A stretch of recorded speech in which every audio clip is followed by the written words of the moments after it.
Saudi কেন ইসলামী শরিয়াহ থেকে দূরে সরে সেকুলার রাষ্ট্র হতে যাচ্ছে? দায় কার?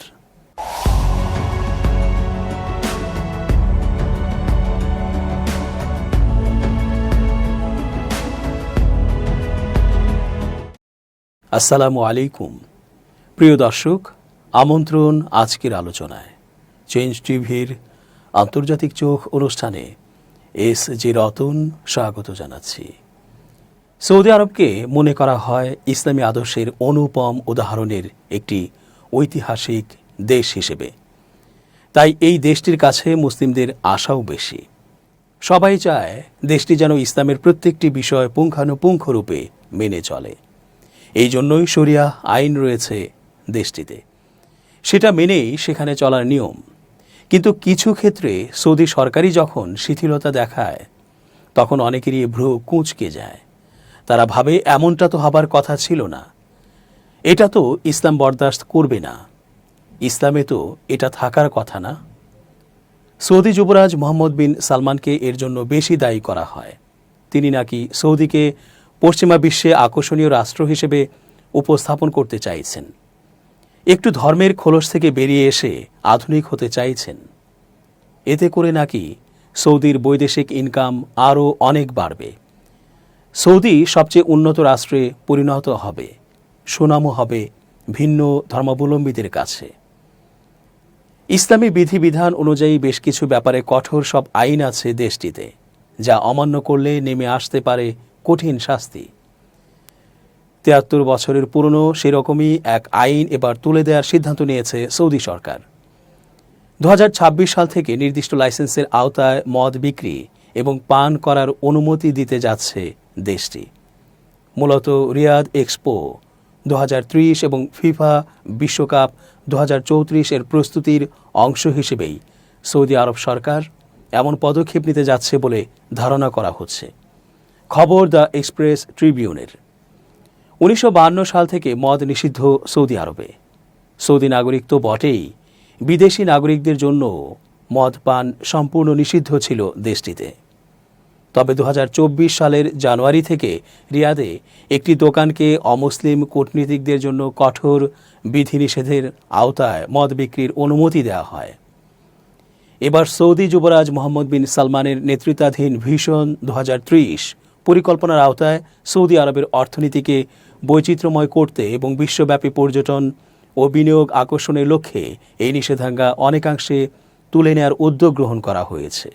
সৌদি আরব ভিত্তিক সংবাদ মাধ্যম সৌদি মোমেন্টসের এক প্রতিবেদনে বলা হয়েছে, নতুন বিধি নিষেধের আওতায় দেশ জুড়ে প্রায় ৬০০ নির্দিষ্ট স্থানে মদ বিক্রি ও পান করার অনুমোদন দেয়া হতে পারে।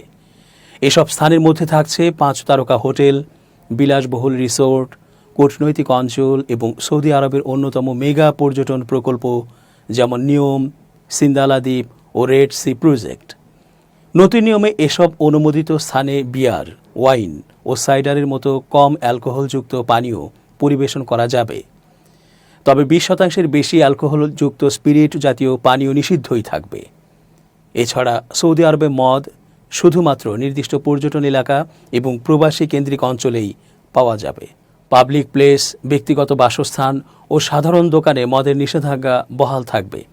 সব ধরনের বিক্রি ও সেবন হবে নিয়ন্ত্রিত ও লাইসেন্সপ্রাপ্ত পরিবেশে। প্রশিক্ষণপ্রাপ্ত কর্মীরা এসব স্থান পরিচালনা করবেন এবং সুষ্ঠু নিয়ন্ত্রণ ও সাংস্কৃতিক সংবেদনশীলতা বজায় রাখবেন। ইতিহাস থেকে জানা যায়, ইসলামের আঁতুড় ঘর সৌদি আরব। সেখানেই হয়েছে শেষ নবী হজরত মুহাম্মদ সাল্লাল্লাহু আলাইহি সাল্লামের আগমন। পবিত্র কাবা ও নবী সাল্লাল্লাহু আলাইহি সাল্লামের রওজা সেখানেই।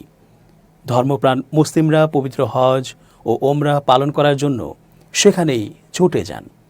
কিন্তু সৌদি আরব দিন দিন ইসলামের ভাবাদর্শ ও রীতিনীতি থেকে সরে যাচ্ছে। চালু হচ্ছে নতুন নতুন সিনেমা হল। এছাড়া ইসলাম বিরোধী বিভিন্ন রুল জারি করে বিতর্কের জন্ম দিচ্ছেন প্রধানমন্ত্রী ও ক্রাউন প্রিন্স বিন সালমান। সম্প্রতি জাতিসংঘের খাদ্য অপচয় সংক্রান্ত একটি প্রতিবেদনে দেখা গেছে, বিশ্বে খাবার অপচয় বা নষ্ট করার দিক দিয়ে শীর্ষ অবস্থানে রয়েছে সৌদি আরব। এমনকি বিশ্বব্যাপী প্রতি বছর যে পরিমাণ খাবার নষ্ট হয় তার অর্ধেকই হয় দেশটিতে। সৌদি আরবের পরিবেশ, পানি ও কৃষিমন্ত্রী আব্দুর রহমান বিন আব্দুল মোহসেন জাতিসংঘের প্রকাশিত তথ্যের সত্যতা নিশ্চিত করেছেন। তিনি জানান, খাবার অপচয়ের কারণে সৌদিতে প্রতি বছর 40 বিলিয়ন রিয়াল নষ্ট হচ্ছে। সৌদিতে প্রতি বছর যে পরিমাণ খাদ্য উৎপাদন বা তৈরি করা হয় তার 33% অপচয় হয়। খাবার অপচয় করা প্রসঙ্গে আল্লাহ তাআলা কোরআনে কারিমে ইরশাদ করেন, তোমরা খাও, পান করো ও অপচয় করো না। নিশ্চয়ই তিনি অপচয়কারীদের পছন্দ করেন না। সূরা আরাফ আয়াত 31। হযরত আনাস রাদিয়াল্লাহু আনহু থেকে বর্ণিত, নবী সাল্লাল্লাহু আলাইহি ওয়াসাল্লাম খাওয়ার পর তার 3টি আঙুল চেটে নিতেন। তিনি বলতেন, তোমাদের কারো খাবারের লোকমা নিচে পড়ে গেলে সে যেন তার ময়লা দূর করে তা খেয়ে নেয় এবং শয়তানের জন্য তা ফেলে না রাখে। বর্ণনাকারী বলেন, আমাদের তিনি থালাও চেটে খাওয়ার জন্য নির্দেশ দিয়েছেন। তিনি আরও বলেছেন, তোমাদের খাদ্যের কোন অংশে বরকত রয়েছে তা তোমাদের জানা নেই। তিরমিজি হাদিস 1803। এদিকে সৌদি আরবের কাছে ইয়েমেন অবস্থিত। দীর্ঘদিন থেকে সেখানে যুদ্ধ চলছে। দেশটির জনগণের অবস্থা খুবই খারাপ। দেশটির প্রায় 40% মানুষ না খেয়ে দিন পার করেন। মুসলিম দেশ আফগানিস্তানের অবস্থাও শোচনীয়।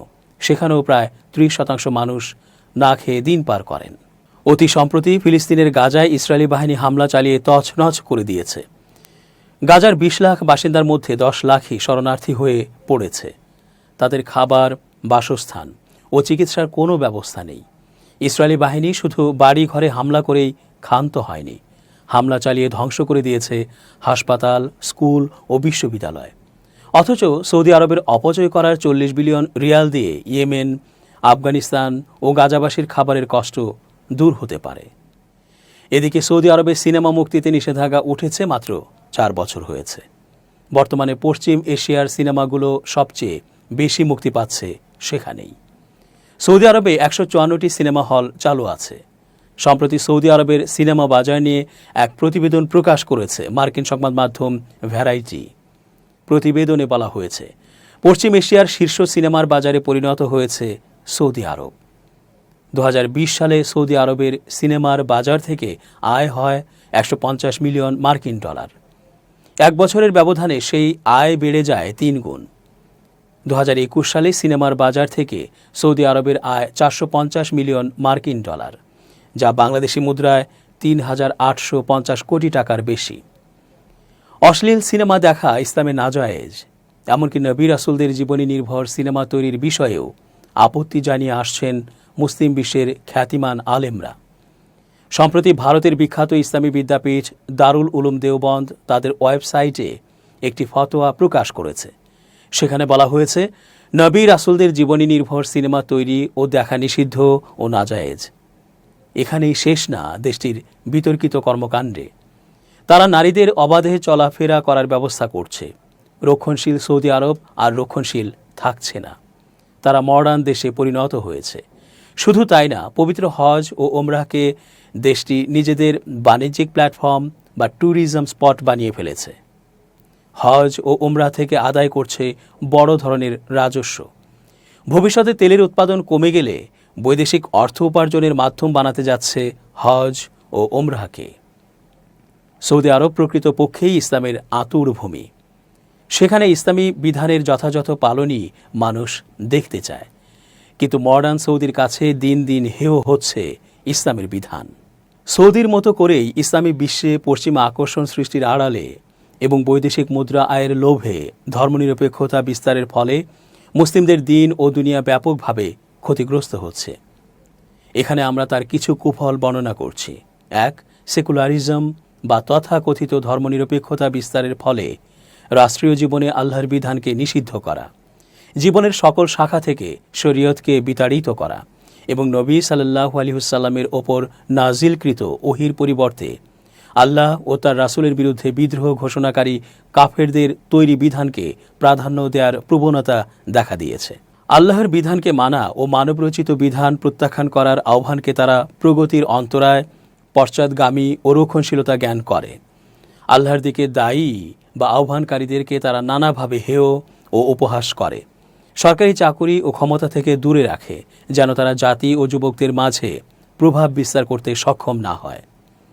2, সেকুলার বা তথাকথিত ধর্মনিরপেক্ষতার ধ্বজাধারীদের কাজই হচ্ছে ইসলামী ইতিহাসকে বিকৃত করা, তাতে মিথ্যার অনুপ্রবেশ ঘটানো ও দিগ্বিজয়ী ইসলামী আন্দোলনের ফসল স্বর্ণযুগকে ব্যক্তিস্বার্থ ও জঙ্গিবাদ বা জঙ্গলিপনার ফলাফল বলে গালমন্দ করা এবং সমাজে এ জাতীয় ধ্যান ধারণা তৈরি করা।